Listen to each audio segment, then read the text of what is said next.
Manila Press presents The Illusions, written by Liz Hyder and read by Anna Burnett.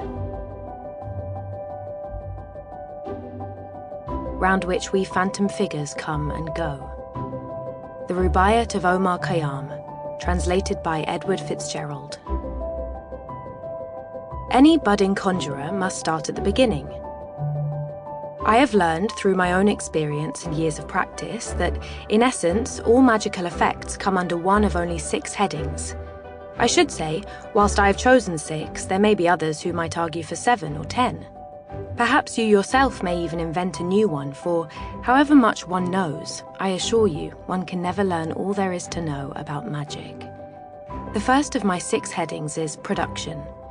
Examples for an amateur conjurer might include producing an endless number of articles from a hat, catching money from mid-air, or plucking a string of coloured handkerchiefs from an apparently empty hand. Through the use of palming, sleight of hand, and employing some item that serves as a cover, the conjurer may secretly produce the article he wants to show. This must be already concealed, and attention should not be drawn to it until the grand reveal. Extract from The Secrets of Magic by George Perris, published by Saxon Press, 1895.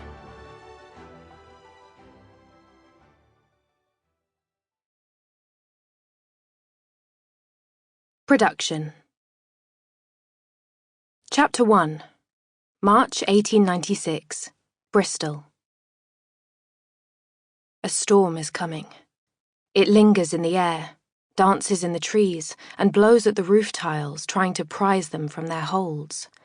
The rusting weather vane at the top of St. Andrew's rattles, swinging in circles at the sudden gusts and gales that make the church's resident barn owls hide in the bell tower, huddled together for warmth.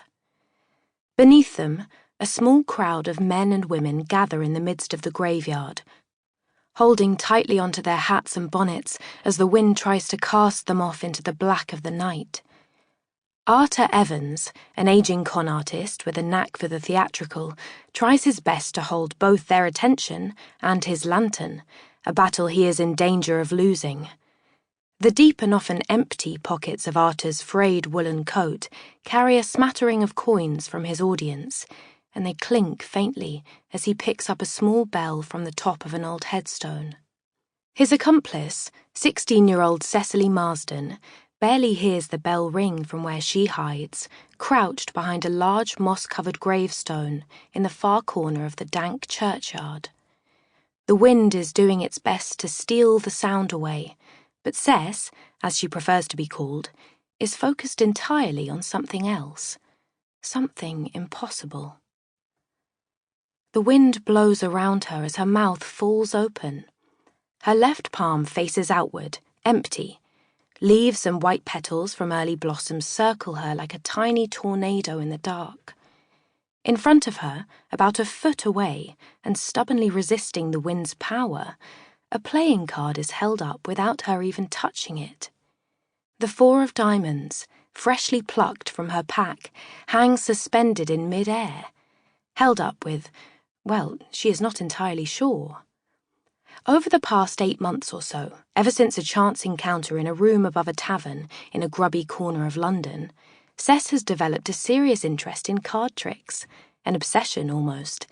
Since then, she has practiced secretly at every spare moment, sewing hidden pockets into her dresses so her 2 dog-eared packs are accessible whenever she chooses. She has practiced in narrow beds in empty rooms, when Arthur was out on drunken sprees, lost to the bottom of the bottle in the darkest alleyways of whichever town they found themselves in. She has practiced, as she does tonight, whilst waiting for a show to start. She has even, although she would never admit it, practiced in rare, quiet moments while sitting on the privy, dress hitched up above her knees.